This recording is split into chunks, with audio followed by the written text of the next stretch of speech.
Okay. Okay, thanks. 140 report. Yeah, so yes, one of the highlights that we talked about is how we're shifting from an early childhood premise to move away from 3K and pre-K. And one of the reasons why that really and truly we didn't have the appropriate toilets. We still are trying to politic for water fountains. Okay, appropriate water fountains in the building. Our cafeteria is extremely hot in the summertime.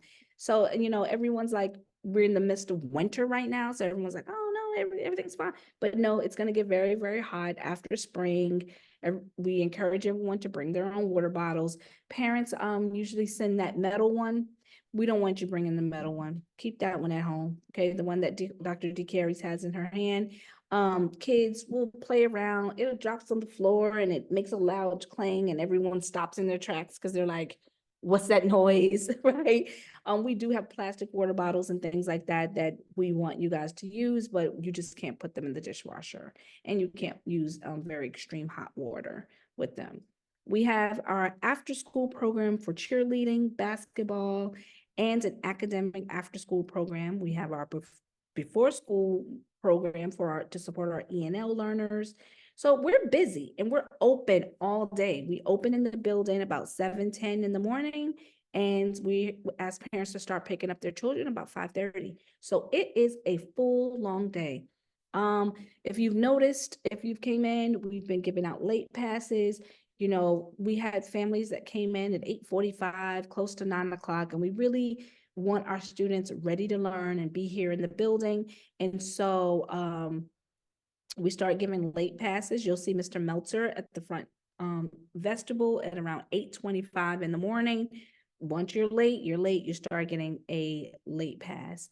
And that means a lot to some parents, right? Parents want to get credit for being here, but that's really not perfect attendance. And it is award season. So I know my parents are going to be counting how many awards their child's going to receive and things like that. And the award ceremony will more than likely be what's in like we did last year to hand out the awards for graduation.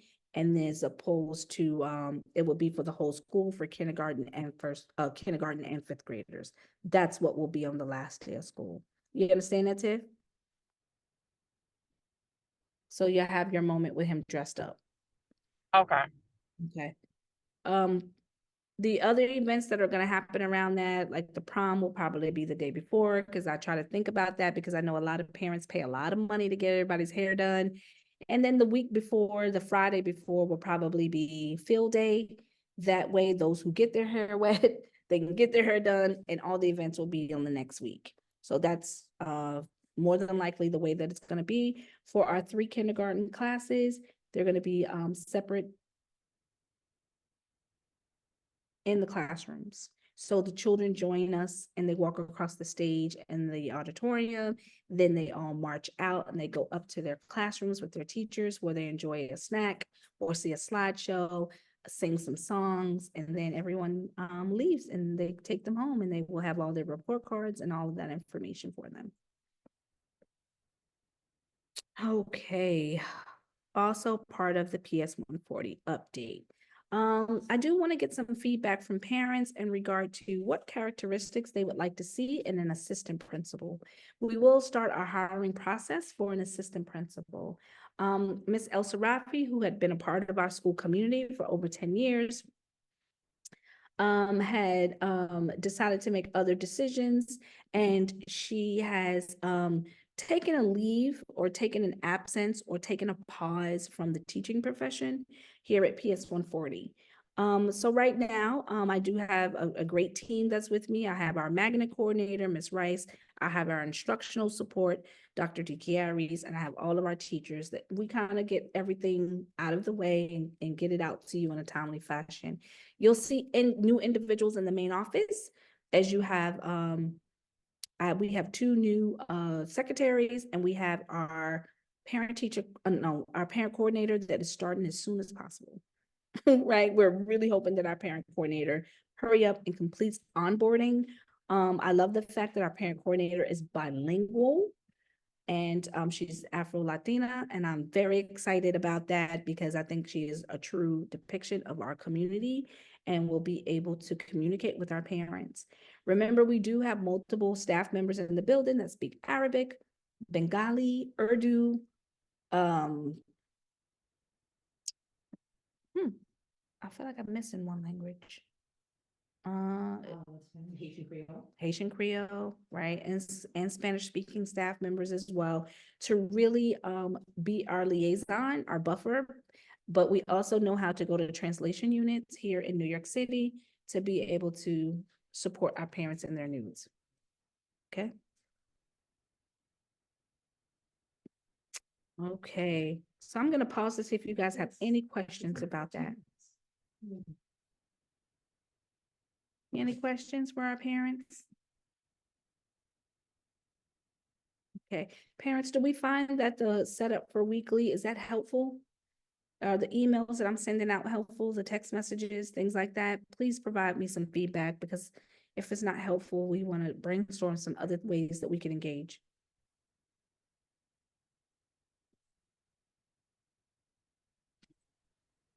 Ms. Hasbury, the text message is definitely helpful. I saw it earlier, and then once I started cooking, I forgot about it. And then once it came in again, I'm like, oh, let me join. So it was helpful.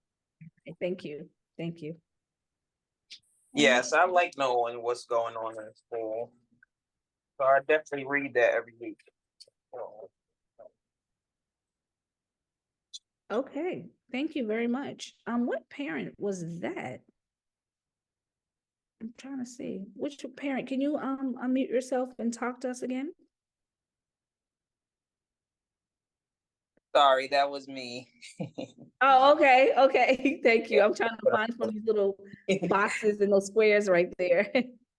Yes, And got you. Thank you. We also have other parents that are joining us and that are trying to connect. So if you're just joining us for this SLT meeting, please have any questions or anything that you hear stands out, or if you want to think of some creative ways that you might see in other schools. If you notice in our weekly update that we send out, we have a section as well for 811. I do want to publicly thank our PTA president, Miss Tiffany, because you know, the CEC is the representation of the parents of District 28. I don't know if a lot of parents know that District 28 stretches from the Grand Central all the way to a couple of blocks here from Guy Brewer. That's how large District 28 is. And you should know who the players are within that district. Our superintendent is Dr. Blake. Our deputy superintendent is Dr. Hall, and where we fit in the framework of that.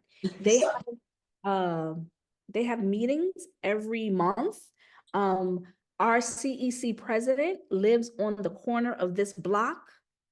Okay, so that's really important information to know, like who's making decisions in the community, if whether or not that we get a speed bump out front or not, or if we get another round of construction. We really don't want another round of construction, but if that happens again, like, oh, there are decisions that are being made, and I need the community to come and join me and be a part of this. I'm going to pause. I think someone might have had a question or a comment. No question or comment. Okay. Okay, so now that we are in testing season, you might have seen your students come home and talk about being assessed digitally on a digital platform, meaning that was iReady or any other format that the classroom teachers might have used using map data, where there are these timed assessments where they're going to sit down and really gauge what they've learned from the start of the school year to now. My fifth graders, okay? The state assessment is on the computer this year. It is not paper and pencil. So students have to get used to typing. This is why we cannot send home any of our computers, because if they break, we will not have them prior to the start of this assessment, and we need them. And it's going to be a shock because I can tell you, we've been doing multiple practice tests with our students and they are like, huh, what? You would have never thought that they've typed a day in their life. So we're looking at some things to practice. The homework is very important. They have to practice writing every day. They have to build up that stamina. What if they're writing a couple of sentences and building upon those couple of sentences? So then they would be able to transfer that sentence or that extended response or that paragraph from a piece of paper onto the digital piece where they have to type it in, where they have to highlight and mark on and do all of those type of things. That is where the expectation lies this school year, which it happens in like 50 days or something like that. I have a question regarding that. So you said the testing is now going to be on a digital platform. So will the student have an opportunity to like go back if they missed the question, or if they need to like review their work, will they have an opportunity to go back? And it's just the ELA or math or both that's going to be on the computer? I'm going to pause and I'm going to turn it over to Dr. Chiaris, who is one of our teaching staff members, and she is going to talk about the state assessment. Good evening, everyone. So the structure and expectation for fifth grade students is the science, ELA, and math assessments are all virtual, which happen on the computer. There are features on the program that allows them to go through the questions. It will tell them, hey, you've missed question 8. It's unanswered. So it is designed to ensure that they're answering all of the questions. They're able to go back and forth. Once they hit submit, they are not able to edit the test. So we just did a practice so that they can understand how to maneuver through the system and understand that they can jump through it. But once they hit that submit button, it gets submitted. We've had students where they've accidentally hit submit and it does register the test. So we are going through a lot of these practice rounds. We are doing a statewide practice round later in the week so that they're more familiar with the tools where they can zoom in if they need to zoom in, change the color if it helps them see and understand the passages better. But we want them to get more familiarized with reading online, writing their responses if they feel more comfortable handwriting it and then typing it online. Unfortunately, we cannot scan anything for the students in terms of writing. They have to write things in unless students have accommodations in accordance with their IEPs.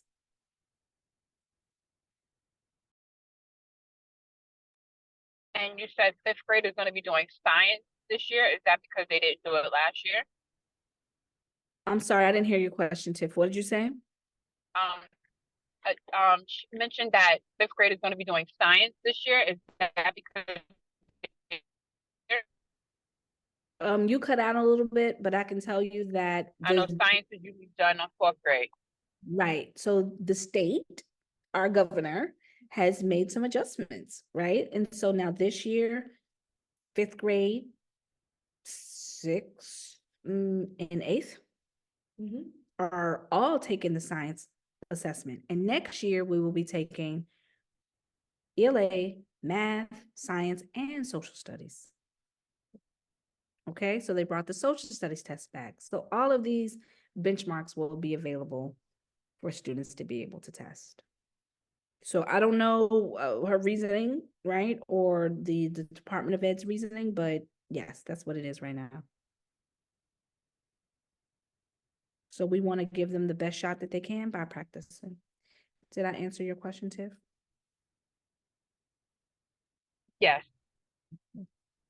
All right, do we have any other questions regard to the state assessments that are coming up for grades 3, 4, and 5? And for my second graders took a practice one, okay? Because we're trying to get them ready and get them used as well. So parents, those are things that you would have seen home. If you've noticed our winter packet, it was a state assessment. It was those type of passages that students have to be exposed to be able to read and build the stamina around to be able to complete. We actually graded it. And so it's actually, if you didn't hand one in, it's going to impact your grade. And the marking period ends the second week of March. March 1st it ends, well, in 2 weeks. Also, what's happening with March 1st, we are looking to see there are some staff changes. Now, I know that this is something that parents always have a question about, and it might be the one area where you feel like you have the least amount of control, which that is absolutely correct. We live in a climate right now where people are really making best decisions for themselves. They are making sure that they are putting their health first. They're making sure that they can really do what the ask is, what it would take to educate children. And right now, it looks very, very different than what we were ever used to seeing before. You would see teachers take a big old bag home full of all these papers. They would go home and grade all these papers. Yeah, I see teachers walk out with their arms swinging because they leave the work here at school and they grade what they can at home. And that's their choice. And that's their choice about how they want to address their health care around if they're sick. Remember, we're still in flu, COVID, RSV, everything season. People are sick. And I know parents have to work and students are being sent to school sick. And then we're trying to call parents. The phone number was changed like 3 phone numbers ago. We're looking for someone to come. If their child spikes a fever or is lethargic or non-responsive, we have to call 911. And the parents are like, I don't want anyone to call 911. Well, remember, there's a whole group of people at the hospital that'll be all in your business that has nothing to do with us, that will ask your child specific questions to make sure that your child is under the appropriate guardianship, or questions that we cannot answer. So I'm not speaking that questions that are relevant to ACS. I'm not talking about that. I'm talking about questions that are relevant to the well-being of your child and their health. I want to be real clear about that, because there are children that are on medication that they might not have told the teacher, and they could be having an adverse reaction to the medication that's there. And we're trying to find somebody, and we got to go through the second cousin, fifth uncle, removed, next door neighbor to try to find somebody who might have seen the family before they moved on the other side of town. And we have a sick child. So the point, that is an exaggeration, but the point that I'm trying to make is please have some update phone numbers for your children, because this is the season where everyone is being sick. That also means for teachers. Teachers have the right to call out sick. So one thing that we do address on our grade level is that we divide it amongst the grade, or we try to have someone else that is familiar with the grade to cover for that child. And I know it's irritating to teachers, and they're like, no, this is what I want. This is what I don't want. It is for parents, I meant, not for parents that were saying, this is what I want. I want to choose that specific teacher. I want to do this. I just want you guys to know we're just trying our very best to make sure we have the appropriate staff in the midst of a major staffing shortage, as a midst of a para shortage. I've nominated parents before. So if you want to be a parent worker and want to start to explore your career of being an educator, please, let's talk about it. I could talk about this for hours, right? On what it would take to be a teacher or be a para. A para is really a teacher too. We've changed that mindset too. No longer are the days that paras walk around with a pocketbook and sit and watch the one kid in the classroom. You're not allowed in your pocketbook. You need to have a small group. You shouldn't be on your phone, and you need to be working with students to achieve them, to have that, to support them in achieving the levels that they need to attain. So I know that was a piece of feedback that I got a lot from parents around teacher absences, and I wanted to provide you some more clarity around that. I'm going to pause and see if there are any more questions for me. Comments? Wonderings? Okay. Okay, so I know we do have, as soon as we get the date, we will share it, our town hall meeting.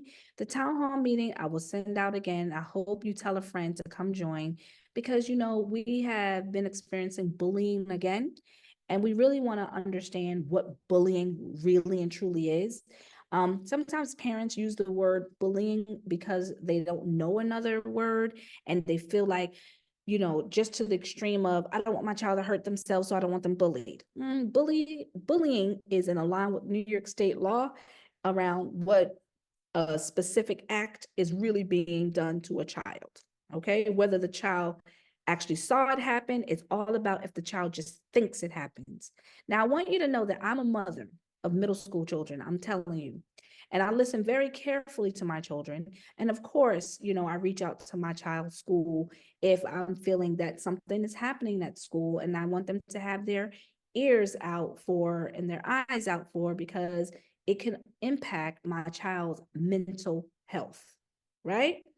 But also bringing the cell phone to school every day might impact your child's health too when you see another child that doesn't have one, right? So I just use that very poor example around the rules that we have here. It goes back to the code of conduct. I'm never taking anyone's cell phone because it is way too expensive for me to be touching. So I would really prefer that you keep them at home. But I completely understand you need to use your cell phone to communicate when they're walking home. You want them to be safe. However, we should not see it throughout the daytime. And so teachers have been instructed that the closet should be closed and should be locked, and students should not have the availability to go back and forth because they're kids, right? They're going to make bad decisions and someone will steal somebody else's device. And it's very upsetting because it costs a lot of money. And so, and you're wondering as a parent, well, why is this child device getting stolen all the time? So I just want to remind everyone of the code of conduct around devices being in school, recording in school, taking them to the bathroom and making them cute little TikToks, or recording other students without the daytime.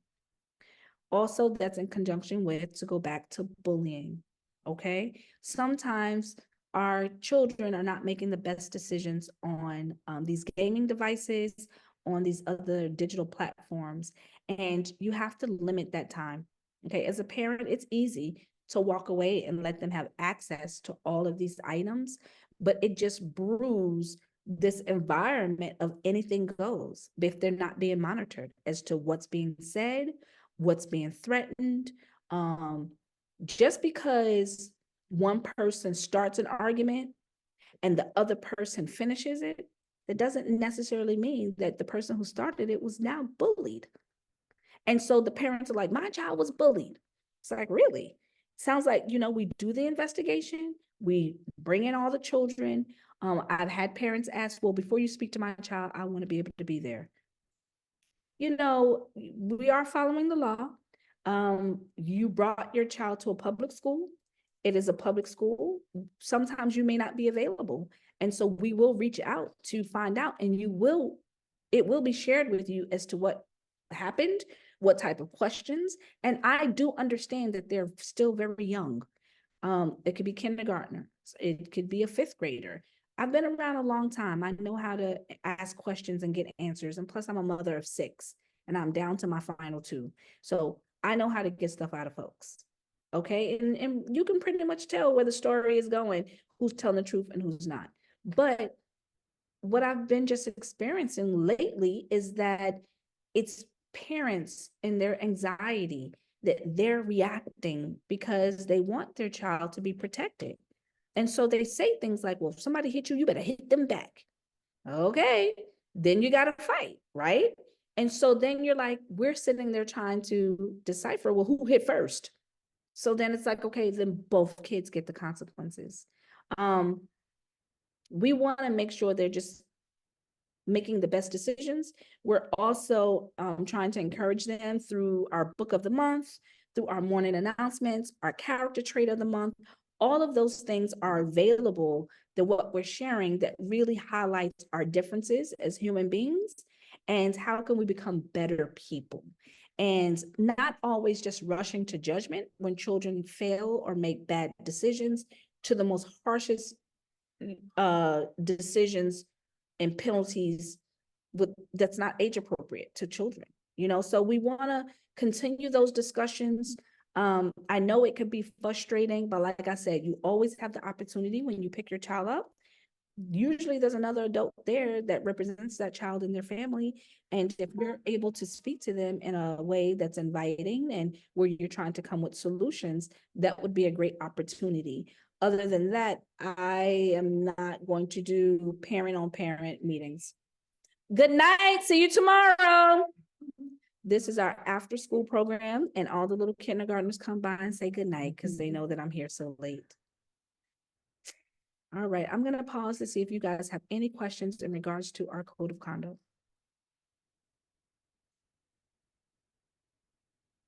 No? Okay. I'm going to move on to our Title I information.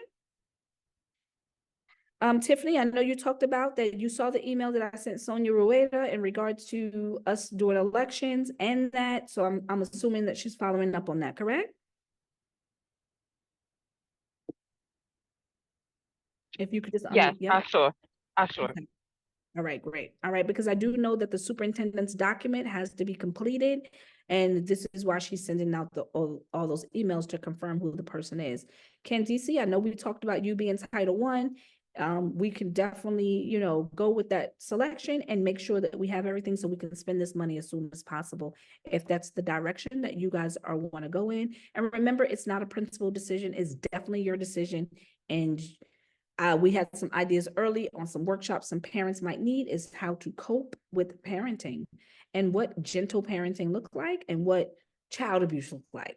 Two different things, right? And remember culturally what that is too, because you might come from a culture where you hit or you might yell or talk loud. That may not necessarily be child abuse, but if all those words are aggressive and they, hurt a child's feelings and they aren't things that you would normally say to anyone else, we want to think about the trauma that could happen to our students at the hands of our parents. So there are some skill sets that we'd like to beef up, and maybe that could be a topic. That was something that was thrown out earlier, but I just want to remind you guys that it's not our decision as to how this money is being sent. It is spent, it's solely your decision and what things that you want to have. I'm going to pause to see if you guys have any questions. Nope. All right. Well, I'm going to make a motion to skip over the bylaws because I think the bylaws should be addressed at the end of the school year or at the midpoint of the year, sometimes at the end of February, so we can make some changes for the last part of the school year. Can I make that motion? Second. I agree. Thank you. So our next meeting, the date is February. It's going to be the end of February because it falls during the February break. Yep. So it's going to be February 20th.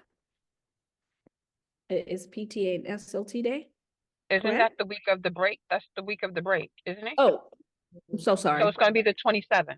Yep, the 27th, February 27th. Yes. Yep. Yes, ma'am. That is the next time that we come together. So we've talked about some specific agenda items. So if there's some things that PTA or anybody's going to bring forth, please just let us know. We're here, you know where we're at every day. We're at work every day.